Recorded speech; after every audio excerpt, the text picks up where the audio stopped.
नमस्कार विद्यार्थी मित्रांनो, आज आपण मराठी विषय व्याकरणाच्या निबंध लेखन कसे करावे हे बघणार आहोत. तर नीट लक्ष द्या. निबंध लेखन कशासाठी करावे निबंध लेखन? मनुष्य हा विचार करणारा प्राणी आहे. बरोबर आहे, आपण विचार करणारे प्राणी आहोत. आपले विचार दुसऱ्याला सांगणे व दुसऱ्याचे विचार ऐकून समजून घेणे ही संवादात्मक प्रक्रिया पूर्ण करण्यासाठी आपण भाषेचा उपयोग करतो. नीट लक्ष देऊन ऐका की दुसऱ्यांचे विचार ऐकून समजून घेणे ही संवादात्मक प्रक्रिया पूर्ण करण्यासाठी दुसऱ्यांचे विचार जर आपल्याला ऐकायचे असेल तर आपल्याला त्यासोबत संवाद साधावा लागेल. तर तो संवाद साधण्यासाठी आणि ती प्रक्रिया पूर्ण करण्यासाठी आपल्याला कशाचा उपयोग लागेल? भाषेचा उपयोग करावा लागेल. ठीक आहे, आपण आपले विचार मौखिक व लिखित स्वरूपात व्यक्त करतो. हेही बरोबर आहे. मौखिक म्हणजे तोंडाद्वारे बोलूनही आपण आपले विचार व्यक्त करतो आणि लिहून सुद्धा आपण विचार व्यक्त करतो. आपल्या विचारांची जर सूत्रबद्ध मांडणी केली तर त्याचा अधिक चांगला परिणाम होतो. याच भाषिक कौशल्याचा विद्यार्थ्यांनी अभ्यास करावा म्हणून निबंध लेखन या विषयाचा अभ्यासक्रमात समावेश केलेला असतो. निबंध लेखनामुळे आपल्या मनातील विचार चांगल्या रीतीने अभिव्यक्त करण्याची सवय लागते. विद्यार्थी मित्रांनो, जर आपण आपल्या मनाने काही लिहायला घेतलं तर आपल्याला वेगवेगळे विचार सुचत असतात आणि आपण ते विचार दुसऱ्यांसमोर मांडत असतो. तर निबंध लेखन करताना काय काय आवश्यक असते? तर्कशुद्ध रीतीने विचार करणे, विचारांची मुद्देसूद मांडणी करणे, आपल्या विचारांचे दाखले देऊन स्पष्टीकरण करणे. निबंध हा शब्द नि अधिक बंध म्हणजे बांधणे, गुंफणे, जुळविणे या अर्थाने वापरला जातो. म्हणजे मनातील विचारांची सूत्रबद्ध गुंफण करणे हे निबंध लेखनात अपेक्षित आहे. साधारणपणे 150 ते 200 शब्दात निबंध लिहायचा असतो. निबंध लेखनासाठी एखादा विषय दिल्यानंतर त्या विषयासंदर्भात अनेक विचार, अनेक आठवणी आपल्या मनात येत असतात. त्याची योग्य व आकर्षक मांडणी निबंध लेखन करताना गरजेचे आहे. निबंध लेखन ही एक कला असल्याने अभ्यास व सराव करणे आवश्यक आहे. निबंध लेखन जी आहे ती एक कला आहे. प्रत्येकालाच निबंध हा प्रत्येकांना लिहिता येतो, परंतु काही विद्यार्थी निबंध अगदी उत्तम तऱ्हेने लिहितात व ही एक कला असल्याने त्याचा अभ्यास करणे व त्याचा सराव करणे हे अति आवश्यक असते. निबंध हा शब्द कसा तयार झाला? नि अधिक बंध. बंध म्हणजे बांधणे किंवा गुंफणे किंवा जुळविणे. तर आपल्या मनातील जे विचार असतात त्याची सूत्रबद्ध गुंफण करणे म्हणजे निबंध. ठीक आहे, तर निबंध लेखनात ते अपेक्षित असते. असे करावे निबंध लेखन. कसे करावे ते आपण आता बघूया. दिलेल्या विषयापैकी आपल्या आवडत्या विषयाची निवड करावी. आपल्याला जे विषय दिलेले आहे निबंधाचे तर त्यापैकी जो आपल्याला आवडतो, ज्यावर आपण मुद्देसूद मांडणी करू शकतो, ज्यामध्ये आपण आपले विचार उत्तम रीतीने प्रकट करू शकतो, तर अशा विषयाची निवड करावी. एकदा विषयाची निवड केल्यावर तोच निबंध दिलेल्या मुद्द्याच्या आधारे पूर्ण लिहावा. एकदा जो आपण विषय निवडला तर त्यालाच अनुसरून दिलेल्या मुद्द्याच्या आधारे तो पूर्ण लिहावा. आपल्या निबंध लेखनाला वेळेची आणि शब्दाची मर्यादा असते हे लक्षात ठेवा. आपल्याला काय शब्दाची मर्यादा? 150 ते 200 शब्दात आपला निबंध व्हायला हवा. तर हे लक्षात ठेवायची गरज असते की आपल्या निबंध लेखनाला वेळेची आणि शब्दांची मर्यादा आहे. सकारात्मक विचार, प्रांजळ भावना आणि संभवनीय कल्पना यांचे मिश्रण निबंधाला वाचनीय आणि मूल्यवान बनवते. निबंधाचे पुढील 5 प्रकार असतात.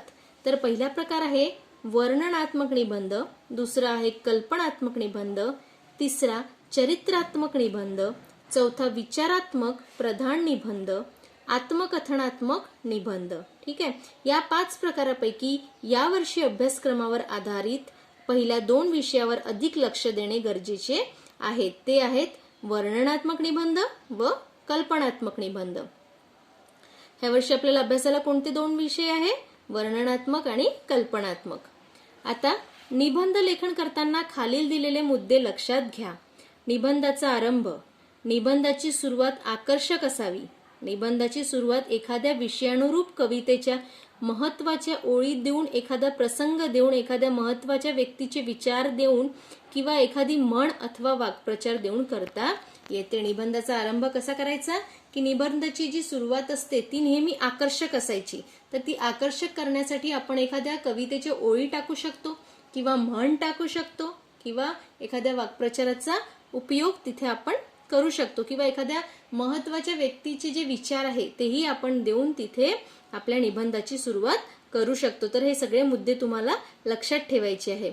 निबंधाचा मध्य या भागात 2 ते 3 परिच्छेदात निबंधाचा मूळ विचार अथवा कल्पना स्पष्ट करावी.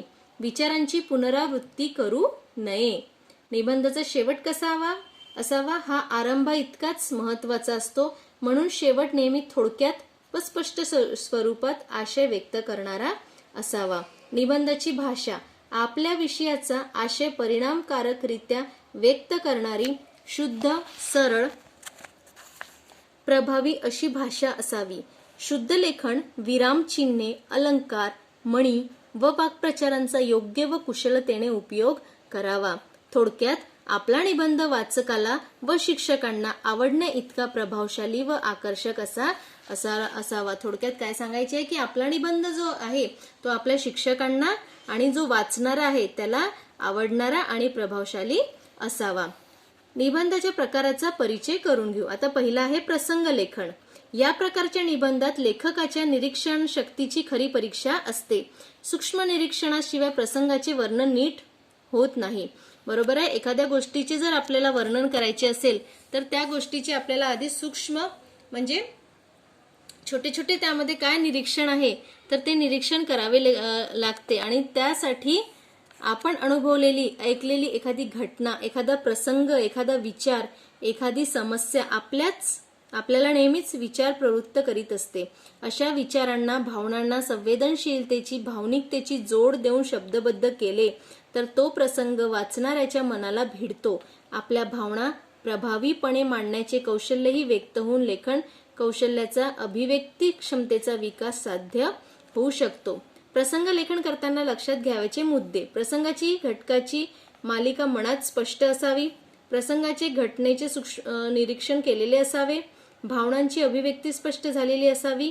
तो प्रसंग वाचणाऱ्यांच्या डोळ्यासमोर जसाच्या तसा उभा राहावा असे संवेदनशील लेखन असावे. आता इथे एक नमुना दिलेला आहे की खालील प्रसंगी तुम्ही उपस्थित होता या भावपूर्ण प्रसंगाचे लेखन करा. जसं इथे कारगिल दिन, अमर जवान मेजर रमाकांत मातृभूमीच्या सेवेत शहीद, अकोला शहराने सुपुत्र गमावला, देश कार्यासाठी शहीद मेजर रमाकांत यांना भावपूर्ण श्रद्धांजली. स्थळ आदर्श विद्यालयाचे पटांगण, वेळ संध्याकाळी 6.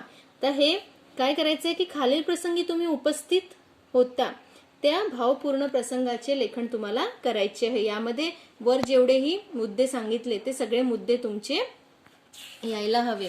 तर यासाठी मी तुम्हाला काही मुद्दे देत आहे. जसं मी अनुभवलेला भूकंप, माझ्या जीवनातील आनंदाचा क्षण, हे 2 तुम्हाला मी गृहपाठासाठी देत आहे. ठीक आहे. आता ज्याप्रमाणे आपण निबंध लेखन पाहिलं त्याचप्रमाणे आपल्याला पत्र लेखन सुद्धा इथे बघायचं आहे. विद्यार्थी मित्रांनो, आजच्या संगणकाच्या युगात जग खूप जवळ आले आहे. दूरध्वनी, टेलिफोन, भ्रमणध्वनी, मोबाईल, इंटरनेट व दूरदर्शन, टीव्ही, फेसबुक, व्हॉट्सअप या सर्व उपकरणाद्वारे आपणाला परस्परांशी अगदी सहजपणे केव्हाही संपर्क साधता येतो. त्यामुळे आजकाल व्यक्तिगत पातळीवर पत्रलेखन कमी झाले आहे. असे असले तरीही शाळा, महाविद्यालये, कार्यालये, कारखाने, मोठमोठे मॉल, विविध संस्था इत्यादी वेगवेगळ्या ठिकाणी विविध कारणास्तव संपर्क साधण्यासाठी पत्रलेखन करण्याची गरज असते. विद्यार्थी मित्रांनो, आजच्या या युगात जग जितकेही जवळ आले असो किंवा भ्रमणध्वनी असो, टेलिफोन असो, व्हॉट्सअप असो, फेसबुक असो, परंतु आजही आपल्याला शाळा, महाविद्यालय, कार्यालय किंवा मोठमोठे मॉल इत्यादी ठिकाणी आपल्याला संवाद साधायचा असेल तर आपल्याला पत्रलेखनच आवश्यक असते. पत्रलेखन ही एक कला आहे. ज्याप्रमाणे निबंधलेखन ही एक कला आहे त्याचप्रमाणे पत्रलेखन सुद्धा ही एक कला आहे. पत्र लिहिणे म्हणजे मनात येईल तसे लिहिणे नव्हे. उत्तम पत्र लिहायचे कसे? पत्र लिहिण्याची ही कला पत्राच्या उद्देशावरच अवलंबून असते. पत्रात लिहिणाऱ्याच्या विचारांचे व भावनाचे प्रतिबिंब पडलेले असते. प्रत्यक्ष भेटणे शक्य नसते तेव्हा पत्र लिहावे लागते. म्हणूनच संभाषणातील स्वाभाविकपणा व गोडवा पत्रात असावा. पत्रे 2 प्रकारची असतात ते खालीलप्रमाणे.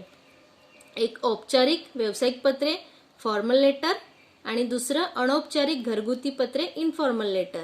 व्यवसायासाठी अथवा माहिती मिळवण्यासाठी अधिकाऱ्यांना लिहिलेल्या औपचारिक पत्रांना कार्यालयीन पत्रे असे म्हणतात. तर औपचारिक आपल्या स्वजनांना लिहिलेल्या पत्रांनाच कौटुंबिक, व्यक्तिगत, घरगुती किंवा अनौपचारिक पत्रे असे म्हणतात. पत्रे ही 2 प्रकारची असतात. हे पहिले, पत्र लिहिण्यामागे एखादे कारण किंवा हेतू असतो. तो हेतू पत्रलेखनाने पूर्ण झालाच पाहिजे, म्हणून पत्राची रचना, मांडणी व भाषा यांना परीक्षेत फार महत्त्व असते. पत्रलेखन ही कला समजून तिचा अभ्यास व सराव करावा. पत्र लिहिताना काही महत्त्वाच्या बाबी जाणीवपूर्वक लक्षात ठेवणे आवश्यक असते. त्या बाबी खालील प्रमाणे आहे. पत्रलेखन करताना काही ज्या बाबी आहे महत्त्वाच्या, ज्या आपल्याला लक्षात ठेवाव्या लागतात, त्या पुढील प्रमाणे आहे. औपचारिक पत्र लिहिताना प्रति लिहिल्यानंतर ज्याला आपण पत्र लिहितोय त्याचा हुद्दा अथवा पद स्थान लिहिणे आवश्यक. पत्राचा विषय लिहिणे आवश्यक असते. अचूक व मोजक्या शब्दात आशय मांडणे. पत्राचा विषय लिहिणे औपचारिक पत्रामध्ये आवश्यक असते आणि आपला जो आशय आहे तो मोजक्याच शब्दात मांडावा. विनाकारण तिथे पाल्हाळ नको. पत्रात शेवटी पत्र पाठवण्याचा पत्ता लिहिणे आवश्यक. अनौपचारिक पत्रामध्ये ज्याला आपण पत्र लिहितो त्या नात्यातील व्यक्तीचा योग्य सन्मान करणे, व्यक्तीचे क्षेमकुशल म्हणजे खुशाली विचारणे, आपली भावना प्रभावशाली मांडणे, नात्यातील संबंधाप्रमाणे विस्तृत लेखन करणे. पत्राचा विषय लिहिण्याची गरज नाही. पत्रात शेवटी पत्र पाठवणाऱ्याचा पत्ता लिहिणे. आता इथे नमुन्यासाठी काही मायने दिलेले आहे की आई जर असेल तर त्याला आपण सुरुवात कशी करू शकतो आणि समारोप कसा करू शकतो. जसं वडील मंडळीस तीर्थस्वरूप आपला लाडका, मोठा भाऊ असेल तर तुझा तुझी, धाकटा असेल तर तुझा तुझी, मित्रमैत्रीण असेल तरी तुझा तुझी. शिक्षकांना जर आपण पत्र लिहित असेल तर तुमचा आज्ञाधारक किंवा तुमची आज्ञाधारक, आणि सन्माननीय व्यक्ती असेल तर आपला विश्वासू किंवा आपली विश्वासू. आता इथे पत्राचा नमुना दिलेला आहे. दिनांक, प्रति, माननीय. ठीक आहे. आता इथे विषय दिलेला आहे. माननीय महोदय, सप्रेम नमस्कार. मुख्य मजकूर लिहायचा, मधला आकर्षक सुरुवात करायची, पत्राचा मध्य लिहायचा, पत्राचा शेवट लिहायचा, आपला आपली पत्ता लिहायचा आणि पत्र पाठवणाऱ्याचा पत्ता लिहायचा. आता इथे एक दिलेला आहे नमुना म्हणून की अभिनंदनपर पत्र.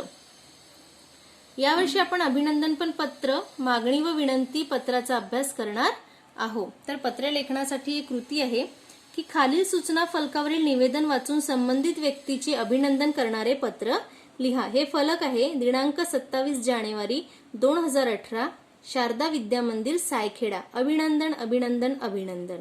युवा प्रतिष्ठान नाशिक यांच्यातर्फे आयोजित वक्तृत्व स्पर्धेत आपल्या शाळेच्या इयत्ता 10वी अ च्या कुमार प्रकाश जाधव याला जिल्हा स्तरावर प्रथम क्रमांक मिळाला आहे. त्याचे अभिनंदन कोण करत आहे? मुख्याध्यापक करत आहे. तर मुख्याध्यापकाकडून हे अभिनंदनपर पत्र आहे. बघा, त्यांनी दिनांक, प्रति, चिरंजीव प्रकाश, त्यांनी मधला मजकूर अगदी मोजक्या शब्दात लिहिलेला आहे आणि इथे त्यांनी पत्र संपवलेलं आहे. तर अशाच प्रकारे तुम्हाला निबंध लेखन आणि पत्र लेखन हे करायचे आहे आणि हे कॉपीमध्ये तुम्ही स्वच्छ आणि सुंदर अक्षरात करू शकता.